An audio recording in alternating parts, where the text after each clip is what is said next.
Dude, a couple brushes and a couple cans of paint, we got a new Weedmobile. You know what? I need a new Weedmobile. Totally unfair and he took my Weedmobile. I know it is. New Jersey's weed man, Ed Forchion, had been at a doctor's office in North Jersey for the better part of Tuesday afternoon. Bill, by the time he got back to Trenton, he was ready to turn it. How are they going to show that to the jury that I had $19,000 worth of marijuana?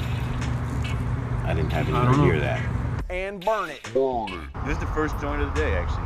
Bill, Ed's got a lot to think about. He'll be in Mercer County Court in Trenton Thursday morning to answer a slew of charges stemming from an April police raid of his cafe and Rastafarian temple, which sits right across from Trenton City Hall. Ed says some of the charges will be dropped, like the one of maintaining a fortified structure he was hit with for having surveillance cameras on premises. Meanwhile, Trenton's a town where, you know, if you run a business, You better have cameras.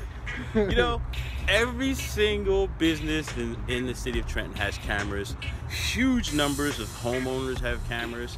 And the police reached back into the 1980s to this law, this fortification law, to charge me with having it like somehow I was running some type of crack house from the 80s, and I had this camera set up to warn me when Nino Brown. Yeah, exactly. Weedman adds, Bill, that he was also charged with drug trafficking within 1,000 feet of a school, but that school, Daylight Twilight High School in Trenton, is a third of a mile away. That's nearly 2,000 feet according to Google Maps. But other charges, possession, sales, use of marijuana, they might pose a tougher challenge. For that, Ed will appeal to the jury. If they believe that no one should be in prison for a plan, no matter what evidence is produced by the prosecutor, they can say not guilty in an act we call jury nullification. That's a legal tactic for sure, Bill, but will it work? Trial starts tomorrow and we'll begin to see. But we know that while marijuana laws are changing, more states have legalization on the ballot in November. New Jersey will still body slam you for it. One man,